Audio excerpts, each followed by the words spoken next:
नमस्कार दोस्तों, आपके लिए फिर से एक नया टॉपिक लेके आया हूँ म्यूचुअल फंड का। बहुत सारे आदमियों को म्यूचुअल फंड के बारे में पता नहीं रहता है। हमारे लोग म्यूचुअल फंड से दूर रहते हैं। म्यूचुअल फंड से दूर रहने का कारण क्या होता है? उनको पता ही नहीं होता है कि म्यूचुअल फंड होते क्या है और हमारे पैसे की ग्रोथ वहाँ पे कैसी होती है, ये उनको पता नहीं होता है। आप देखिए, कोविड के बाद बहुत आदमियों ने म्यूचुअल फंड में पैसा डालना शुरू कर दिया था। एसआईपी कर रहे थे बहुत सारे लोग। एसआईपी अभी बहुत सारे आदमियों को एसआईपी पता नहीं होता है। अगर हम जाते दो चार लोगों में, उनको पूछते हैं कि आप म्यूचुअल फंड में निवेश करते हैं क्या, वो बोलते हैं नहीं, हम म्यूचुअल फंड में पैसा नहीं डालते, हम डालते एसआईपी में। तो एसआईपी और म्यूचुअल फंड एक ही होता है। हम एसआईपी स्टॉक में भी कर सकते हैं और हम एसआईपी म्यूचुअल फंड में भी कर सकते हैं। एक्चुअली उनका निवेश तो म्यूचुअल फंड में होता है, लेकिन उनको उसके बारे में पता ही नहीं है। कौन सा प्लान हमें सिलेक्ट करना चाहिए, कहाँ पे पैसा हमारा डाइवर्सिफाई होना चाहिए, ये उनको पता नहीं होता है। मैं आपको थोड़ी सी जानकारी म्यूचुअल फंड की यहाँ पे देना चाहता हूँ। तो लास्ट तक वीडियो देखना है आपने, स्किप नहीं करना है। बहुत सारे आदमी स्किप करेंगे वीडियो को, ठीक है। दो चार बातें आपको समझ में आ जाएगी, ठीक है। निवेश कैसा करना चाहिए, कहाँ पे करना चाहिए, कहाँ पे ज़्यादा हमें रिटर्न मिल सकते हैं, इसकी थोड़ी बहुत जानकारी आपको होगी। आने वाले दिनों में मैं डिटेल्स वीडियो बनाऊँगा, ठीक है। इसकी सीरीज ही बन जाएगी पूरी। म्यूचुअल फंड की सीरीज़ होगी, उसके बाद में स्टॉक मार्केट में हम काम करते, उसके जो फंडामेंटल होते उसकी भी एक सीरीज़ बनेगी। उसके बाद में टेक्निकल होते हैं, टेक्निकल की भी एक सीरीज़ बनेगी। अलग अलग प्लेलिस्ट आपको देखने को मिल जाएगी। मैं आपको थोड़ी बहुत जानकारी म्यूचुअल फंड की देना चाहता हूँ। हमारे लोग जो होते हैं ना, म्यूचुअल फंड से डरते, उनको लगता है कि हमारा पैसा यहाँ पे बढ़ेगा नहीं, ठीक है।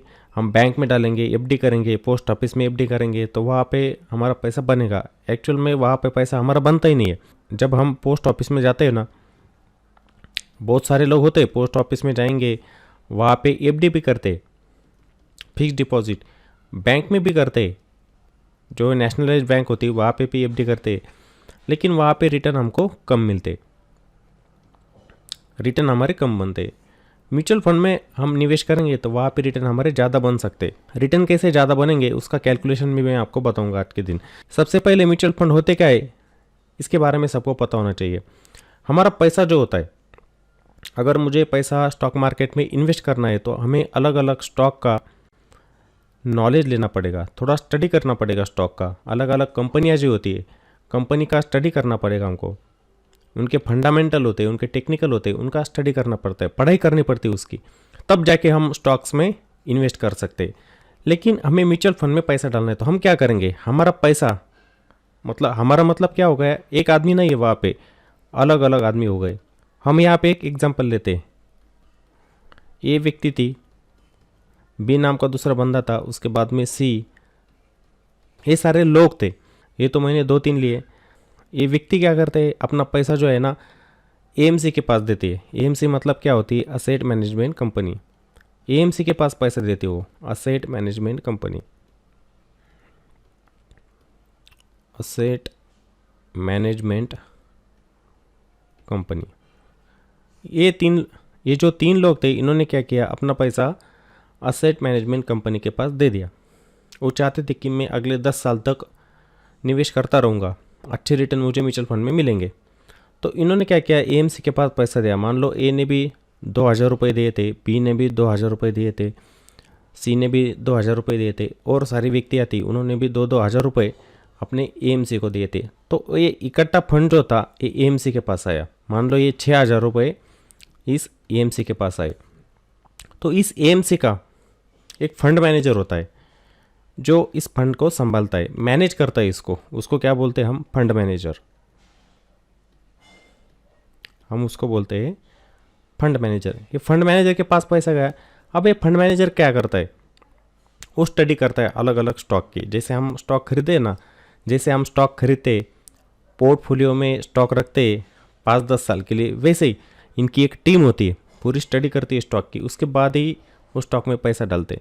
तो इनके पास जो 6,000 रुपये आए थे, तो ये फंड मैनेजर क्या करेगा अभी? अलग अलग कंपनियों में डालेगा। जैसे मान लो कि रिलायंस में इसने कुछ पैसा डाल दिया, उसके बाद में बजाज ऑटो है, इसमें भी कुछ पैसा डाल दिया, उसके बाद में टाटा पावर हो गया, उसके बाद में फार्मा की कोई कंपनी हो गई, 2-4 कंपनियाँ फार्मा की, और भी अलग अलग कंपनी। ये फंड मैनेजर क्या करेगा, एक वेटेज देते किसमें कितना पैसा डालना है हमें, ठीक है। मान लो ये 6,000 रुपये रिलायंस में मुझे 10% डालने, बजाज ऑटो है, इसमें मुझे 2%, ऐसा वेटेज देके वो पैसा डाल देते। तो हमारा पैसा गया कहाँ? स्टॉक मार्केट में। जब एक आम आदमी अपना पैसा म्यूचुअल फंड में डालता है तो पैसा इनडायरेक्टली कहा जाता है स्टॉक में ही जाता है। लेकिन हमको यहाँ पे स्टडी करने की ज़रूरत नहीं है। ये जो इकट्ठा पैसा होता है, फंड मैनेजर इसको अलग अलग स्टॉक में डाल देता है। फिर ये स्टॉक जैसे ऊपर जाएंगे नीचे जाएंगे, हमारा पैसा कम ज़्यादा होता रहता है। ठीक है, इसी को हम क्या बोलते हैं? म्यूचुअल फंड बोलते हैं। अलग अलग लोगों से पैसा इकट्ठा करके जो स्टॉक मार्केट में इन्वेस्ट किया जाता है उसको ही हम बोलते हैं म्यूचुअल फंड। तो ये म्यूचुअल फंड का पैसा कहाँ जाता है? फिर एक एएमसी के पास जाता है। एएमसी मतलब असेट मैनेजमेंट कंपनी, इसके पास जाएगा पैसा। अलग अलग नाम होते हैं, बहुत सारे आदमियों को ये पता नहीं होता है। वो बोलते हैं कि मैंने पैसा डाल दिया एसबीआई में। अगर आपने एसबीआई स्मॉल कैप का फंड खरीद लिया, इसमें एसआईपी चालू कर दी, तो उनको लगता है कि मेरा पैसा इस बैंक में चला गया। ये बैंक नहीं होती है, इसको बोलते हैं एएमसी। एसबीआई यहाँ पे क्या हो गई? एएमसी हो गई। उसके बाद में एचडीएफसी होता है। मान लो आपने एचडीएफसी स्मॉल कैप फंड में निवेश किया है, एसआईपी चालू कर दी, तो एचडीएफसी क्या हो गई? एएमसी हो गई। ऐसी अलग अलग एएमसीयाँ होती है, यूटीआई, डीएसपी, आदित्य बिरला सन लाइफ, अलग अलग एएमसीयाँ होती। निप्पॉन ने आपने नाम सुना ही होगा, क्वांट है, ये अलग अलग एएमसी होती। इनके पास हमारा पैसा जाता है इकट्ठा। म्यूचुअल मतलब सारे आदमियों को पैसा इकट्ठा एक म्यूचुअल फंड कंपनी के पास जाता है। म्यूचुअल फंड कंपनी मतलब कौन आ गई यहाँ पे? एएमसी। इस एएमसी के पास हमारा पैसा चला जाता है। फिर इस एएमसी का फंड मैनेजर जो होता है, यहाँ पे मैंने जो बोला था, ये फंड मैनेजर क्या करता है? अलग अलग स्टॉक में हमारा पैसा इन्वेस्ट करता है। उसके बाद में जैसे ये पैसा इन्वेस्ट होता है उसके बदले में हमें एक एनएवी मिलती है। म्यूचुअल फंड की एनएवी बोलते हैं हम। एनएवी मतलब क्या हो गई? Net asset value. Net asset value. मान लो ए ने यहाँ पे 2,000 रुपये निवेश किए थे, एक फंड था। मैं अच्छे से इसका एग्जांपल देता हूँ। मान लो ए नाम का आदमी था, इसने क्या किए? एसबीआई स्मॉल कैप में, एसबीआई स्मॉल कैप इस फंड में 2,000 रुपये की एसआईपी चालू की। इसने चालू की थी एसआईपी। तो इसने पैसा अगर इस फंड में डाल दिया है तो इसको क्या मिलेगा? इसको मिलेगी म्यूचुअल फंड की एनएवी। ये एनएवी इसको मिलेगी, इसको बोलते हैं net asset value. Net asset value. मान लो इस एसबीआई स्मॉल कैप की करंट एनएवी जो चालू है वो 200 रुपये। ये क्या हो गई? करंट एनएवी, आज के दिन थी वो, इसको हम बोलेंगे करंट एनएवी। तो इसको क्या मिलेंगे? फिर यूनिट मिलेंगे। हम इसको यूनिट भी बोलते हैं कि म्यूचुअल फंड के यूनिट मिले ये आदमी को, वो कितने मिलेंगे? फिर 10 यूनिट। ये 10 यूनिट फिर इस ए नाम के आदमी को मिल जाएंगे। अभी ये एनएवी 200 ही रहेगी? नहीं, हमने जो फंड मैनेजर ने जो पैसा जिस स्टॉक में डाला हुआ था, अगर वो स्टॉक ऊपर जाते तो हमारा पैसा बढ़ता रहेगा। ये एनएवी रहती है, ये बढ़ती रहेगी। ये 200 रुपये आज दिखाई दे रही है, अगर मार्केट कल ऊपर चला जाता है तो ये एनएवी 202 रुपये जाएगी। अगले दिन मान लो नीचे आ गया, फिर ये 200 पे आ सकती है। अगर मार्केट क्रैश हो जाते, नीचे आते हैं मार्केट हमारे, तो ये एनएवी 200 से 180 भी हो सकती है, 160 भी हो सकती है। बुल रैली अगर मार्केट में आ जाती है तो हमारी एनएवी जो 200 अभी ये 250 भी जा सकती है। अगर आप 10-15 साल के लिए निवेशित रहते तो ये एनएवी 1,000 रुपये तक भी जा सकती है, 2,000 रुपये भी हो सकती है।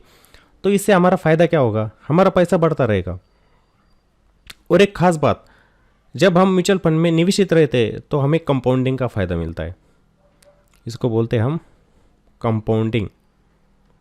जब हम मैथ में जाते हैं ना तो एक कंसेप्ट आती है कंपाउंड इंटरेस्ट। मतलब हमारा जो पैसा होता है वो पैसे के ऊपर हमें प्रॉफिट, फिर वो पैसा जो होता है प्रॉफिट वाला उसमें मिलाया जाता है, उसके ऊपर हमें प्रॉफिट मिलता है। मान लो अगर मैंने 200 रुपये की एनएवी आज खरीदी थी, ये एनएवी अगले दिन 202 रुपये हो गई, 200 से 202 रुपये हो गई एनएवी। मतलब ये फंड 1% बढ़ा था। 1% मतलब 2 रुपये हो गए, 1% मतलब 2 रुपये, मतलब 200 के ऊपर 2 रुपये मिले, मतलब मेरी एनएवी हो गई 202। अगले दिन मान लो मार्केट फिर ऊपर चला जाता है, वहाँ पे हमें फिर 2% रिटर्न मिलते हैं। तो 200 के ऊपर हमको 2% नहीं मिलेंगे, इस 202 के ऊपर मिलेंगे हमको। इसलिए मार्केट में डेली कंपाउंडिंग होती है। हम जब स्टॉक में भी पैसा डालते हैं ना और इधर म्यूचुअल फंड में भी डालते हैं तो कंपाउंडिंग का फ़ायदा हमें ज़्यादा मिलता है। ये पैसा बढ़ता रहता है। अगर ये नहीं भी कुछ दिनों के बाद 210 रुपये हो गई, मान लो ये 300 रुपये हो गए, कुछ दिन चले गए, 4-5 महीने, 1 साल चला गया, ये एनएवी 200 थी, ये 300 पे चली गई, ठीक है, अच्छे से रिटर्न हमको मिल गए। तो अभी इसके ऊपर 10% है, वो 30 रुपये हो जाएंगे। फिर 300 के ऊपर 10% कितने हो गए? 30 रुपये हो गए। तो हमारी एनएवी कितनी हो गई फिर? 330 रुपये। ऐसे रिटर्न हमको मिलते हैं। इसलिए जब भी हम म्यूचुअल फंड में इन्वेस्टेड रहते हैं ना, हमें यहाँ पे कंपाउंडिंग का बहुत बड़ा फ़ायदा होता है। हमारा बहुत बड़ा फंड तैयार होता है। इसलिए हर आदमी ने म्यूचुअल फंड में निवेश करना ही चाहिए। बहुत सारे आदमी बोलते हैं कि ये तो रिस्की है, क्योंकि हम टीवी में भी ऐड देखते हैं, वहाँ पे लिखा आता है म्यूचुअल फंड रिस्की होते। सोच समझ कर निवेश करना चाहिए। हाँ, करना तो चाहिए सोच समझ कर। हम जब शॉर्ट टर्म के लिए इसमें इन्वेस्टेड रहते थे ना, शॉर्ट टर्म मतलब कैसे, अगर आप बोलेंगे मेरे पास 2 लाख रुपए आज के दिन, मुझे 1 महीने के लिए म्यूचुअल फंड में निवेश करना है, यहाँ पे रिस्क बन जाती है। जब हम कम टाइम फ्रेम के लिए यहाँ पे इन्वेस्टेड रहते हैं तो यहाँ पे रिस्क बन जाती है। मार्केट का कुछ पता नहीं है, आज आपको ऊपर जाते हुए दिख रहा है मार्केट, सडन नीचे आ सकता है, 1 महीने में क्रैश हो सकता है मार्केट, कुछ भी हो सकता है, कुछ भी हो सकता है। तो ये 2 लाख रुपए की रकम जो होगी ना, ये कम हो जाएगी, 1 लाख तक भी आ सकती है। आपको क्या हो गया? यहाँ पे लॉस हो गए। अगर आप बोलते कि मुझे अगले 10 साल के लिए यहाँ पे इन्वेस्टेड रहना है, तो आपका पैसा कम नहीं होगा, आपका पैसा बढ़ेगा ही। क्यों बढ़ेगा? अगर मार्केट में अगले 1 महीने में एक क्रैश आ गया, आपकी रकम जो 2 लाख रुपए थी वो 1 लाख तक पहुँच जाएगी। लेकिन मार्केट फिर ऊपर भी जाने वाला है अगले 10 साल में, फिर वो नीचे भी आने वाला है, फिर ऊपर भी जाने वाला है, तो आपका पैसा बढ़ता रहेगा। आपकी रिस्क यहाँ पे कम हो जाती। फिर जब भी हम ज़्यादा समय के लिए इन्वेस्टेड रहते हैं म्यूचुअल फंड में, तो यहाँ पे रिस्क कम हो जाती है। एसआईपी करते हम, वहाँ पे भी रिस्क कम हो जाती है। लमसम करते वहाँ पे भी रिस्क कम हो जाती है।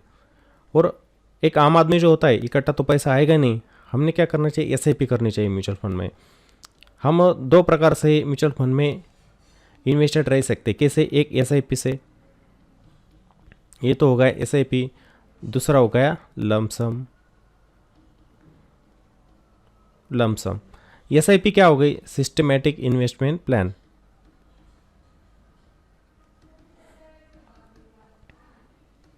Systematic investment plan.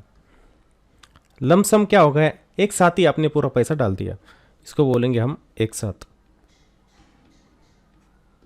मान लो ए नाम की जो व्यक्ति थी ना, इसने क्या किया, हर महीने म्यूचुअल फंड में 2,000 रुपये डालने शुरू कर दिए। एक फ्रीक्वेंसी रखी उसने, कौन सी? मंथली, कि मैं मंथली के 1 तारीख को 2,000 रुपये एसबीआई स्मॉल कैप में डालूंगा। हर एक महीने, जैसे 1 तारीख आ गई, मैंने 2,000 रुपये इस म्यूचुअल फंड में डाल दिए।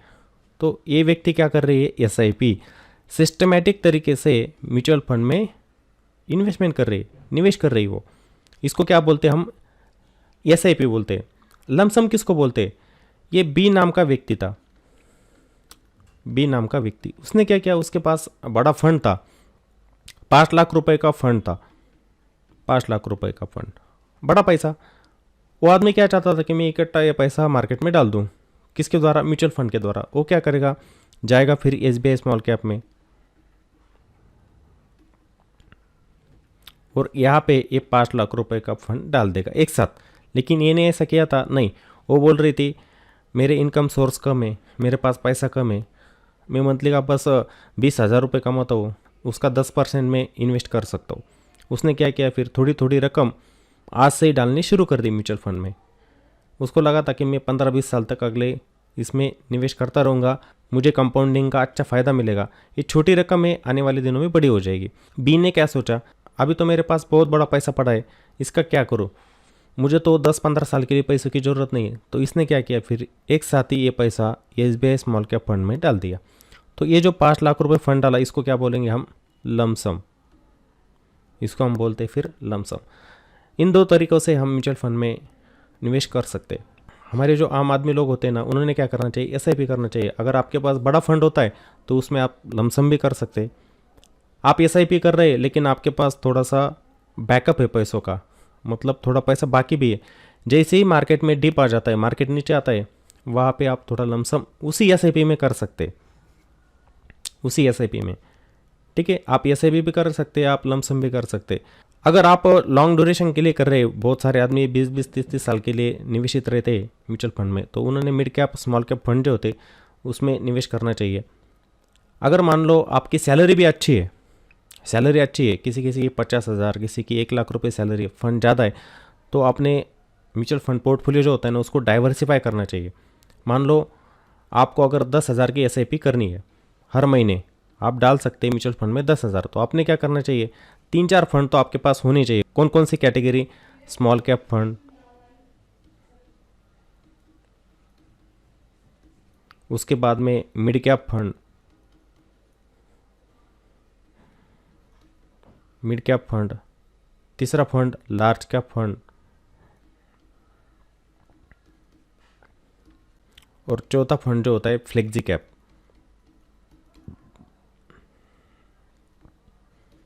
फ्लेक्सी कैप फंड, ये 4 फंड आपके पास में होने चाहिए। आपका म्यूचुअल फंड का पोर्टफोलियो यहाँ पे डाइवर्सिफाई हो जाता है, क्योंकि ये जो मिड कैप और स्मॉल कैप जो होते हैं ना, इसमें अच्छे रिटर्न बनते हैं फ्यूचर के लिए, लेकिन थोड़ी रिस्क भी रहती है, क्योंकि ये स्मॉल कैप के स्टॉक होते हैं ना, वो नीचे भी जल्दी आते हैं। तो हमें क्या करना है, डाइवर्सिफाई करना है। ठीक है, बैलेंस करके रखना है म्यूचुअल फंड पोर्टफोलियो को। लार्ज कैप के होते हैं ना, गिरते भी है, चलते भी है वैसे भी। ठीक है, उठते, ज़्यादा रिस्क हमें देते नहीं। फ्लेक्सी कैप पे अलग अलग जगह पे अपना पैसा निवेशित हो जाएगा, यहाँ पे भी डरने की ज़रूरत नहीं। बहुत सारे आदमी क्या करते हैं ना, डरते, उनके मन में डर रहता है कि मैंने आज एसआईपी चालू कर दी, मेरा पैसा बनेगा नहीं बनेगा। हम तो फ्यूचर का सोच रहे, 10-15 सालों के लिए हम निवेश करना चाहते, तो इसके बारे में सोचना नहीं है। उल्टा अगर मार्केट नीचे आता है, हमारे लिए अच्छा कि हमारी एसआईपी यहाँ पे कट हो गई। 200 एनएवी थी म्यूचुअल फंड की, तब से हमने निवेश करना शुरू किया था, 200 से एनएवी गिर के 180 पे आ गई, यहाँ पे भी आपकी एसआईपी कट हो जाएगी। फिर मार्केट नीचे आया, मान लो 180 से 175 आ गई एनएवी, यहाँ पे भी आपकी एसआईपी कट हो जाएगी, कॉस्ट एवरेज हो जाएगी। ये एनएवी आपकी 200 नहीं रहेगी, फिर ये नीचे आ जाएगी। एवरेज का आपको इधर फ़ायदा मिल जाता है। जैसे ही मार्केट ऊपर जाती है, वहाँ पे आपको रिटर्न भी अच्छी दिखाई देते हैं। फिर ये 4 कैटेगरी तो होनी चाहिए जिसके पास बड़ा फंड है। अगर मान लो 2,000 ही करना है, तो कोई एक फंड हमने ढूंढना चाहिए अच्छा सा, और उसमें निवेश करना चाहिए। आने वाले दिनों में बहुत अच्छे रिटर्न भी मिलते हैं, सेफ होते, रिस्क कम दिनों के लिए होती है। अगर आप 2-4 साल निवेश करते रहेंगे ना, देखना आप रिस्क कम हो जाती है अपनी। मार्केट नीचे भी आ जाए ना, तो भी म्यूचुअल फंड प्लस ही रहते हैं हमारे। अगर मान लो 3-4-5 साल में मेरा फंड 100% मुझे 100% रिटर्न दे रहा है, मार्केट गिर भी गया तो ये रिटर्न कितने आएंगे, 50 तक आ सकते हैं ज़्यादा से ज़्यादा, उससे ज़्यादा टूटेगा नहीं रिटर्न। 60% गिर चुका है, इससे ज़्यादा गिरेगा नहीं, वो ऊपर ही जाएगा फिर बाद में। तो हमें यहाँ पे रिस्क होती ही नहीं है। लंबे समय के लिए हम निवेशित रहेंगे तो हमें यहाँ पे रिस्क नहीं होती। शॉर्ट टर्म के लिए होती कि आपने एसआईपी चालू कर दी, आप सोचते कि मुझे बस 2-4 महीने के लिए निवेश करना है, पैसा निकलना है, तो कोई फ़ायदा ही नहीं है। आपको शॉर्ट टर्म के लिए पैसा निवेश करना है म्यूचुअल फंड में, तो मत कीजिए, ये रिस्की होता है। आपने सीधा बैंक में एफडी करनी है, फिर ये सही रहता है। आने वाले दिनों में मैं एक डिटेल वीडियो फिर से बनाऊंगा, कौन कौन सी कैटेगरी होती है, कैसे निवेश करना चाहिए, कौन कौन से स्टॉक उसमें होते हैं, एक डिटेल वीडियो उस पर बनाए जाएंगे। ठीक है, आपको समझाया जाएगा म्यूचुअल फंड क्या होता है, एक पूरे बेसिक से समझाया जाएगा कि म्यूचुअल फंड होते क्या है, कौन कौन सी कैटेगरी होती है, सब बताया जाएगा। अगर आपको भविष्य के बारे में सोचना है, आपके बच्चों के बारे में सोचना है, आपको उनका एजुकेशन, उनकी शादी, एक बड़ी रकम आपको तैयार करनी है भविष्य के लिए, तो आपने म्यूचुअल फंड में निवेश करना ज़रूरी है। और ये पैसा बढ़ता कैसे, बैंक में रिटर्न कितने मिलते, एनुअल रिटर्न अगर हम बोलेंगे तो 6% मिलते हैं बैंक में, लेकिन हम म्यूचुअल फंड में जाते हैं तो हमें रिटर्न 13% से ज़्यादा ही मिलता है। कोई फंड है 20% भी देने वाला है। स्मॉल कैप कैटेगरी देखेंगे, उन्होंने आज तक 20-21% रिटर्न दिए हुए, मिलते ही इतने रिटर्न। अगर इतना हम कैलकुलेशन करेंगे एनुअल का 20% का हम अगर कैलकुलेशन करेंगे तो हमारा पैसा बहुत बढ़ जाता है। एक एग्जांपल लेते कि मेरी एज 25 साल है, अगर मैं अगले 25 साल तक के लिए इसमें निवेशित रहता हूँ तो बहुत बड़ा पैसा बन जाता है, छोटी रकम भी बड़ी बन जाती है। अगर मैंने 3,000 रुपये की एसआईपी भी चालू की तो बहुत बड़ा पैसा बन जाता है। अगर किसी ने 10,000 की चालू की तो उसका ज़्यादा बन जाएगा। फिर मैं थोड़े कैलकुलेशन आपको करके दिखाता हूँ, ठीक है। हम जाएंगे SIP कैलकुलेटर पे। मैंने ओपन किया SIP कैलकुलेटर। अगर मान लो मैंने आज के दिन 3,000 रुपये की SIP चालू की, कोई भी फंड पकड़ लीजिए, 3,000 रुपये की SIP, 3,000 रुपये की मंथली इन्वेस्टमेंट। अगर उस फंड में मुझे 15% रिटर्न मिल जाते, 15% रिटर्न, ये एनुअल रिटर्न हो गए, हर साल 15% रिटर्न मिल रहे, और मैंने अगले 20 साल के लिए इसमें पैसा जमा किया।